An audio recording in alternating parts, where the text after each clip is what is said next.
Au Togo, l'Union pour la République est en conclave ce mercredi 25 février à Kara, une ville située à 400 km au nord de Lomé, afin de désigner son candidat à la présidentielle de 2015. Sans surprise, le choix devrait se porter sur l'actuel chef de l'État, Faure Gnassingbé. Sauf surprise, ça devait être le président sortant qui probablement va accepter cette désignation puisque à ce jour, vu tout ce qui a été annoncé depuis plusieurs semaines, le bilan tel que présenté par le gouvernement et par le parti, il n'y a quasiment aucun doute sur la désignation du président sortant comme candidat de l'Union pour la République face aux 7 candidats de l'opposition qui sont reçus sont déjà déclarés.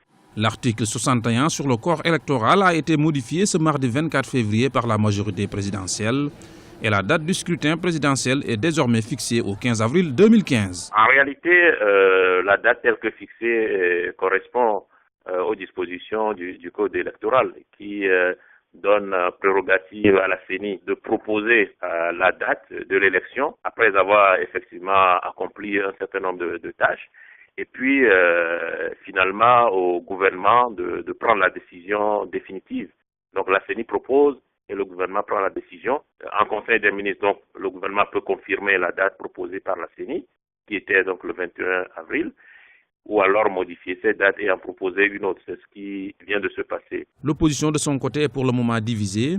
Plusieurs de ces figures ont annoncé leur volonté de briguer la magistrature suprême. Néanmoins, 6 formations politiques ont réussi à trouver pour le moment un terrain d'entente pour une candidature unique en la personne de Jean-Pierre Fabre de l'ANC, l'Alliance nationale pour le changement.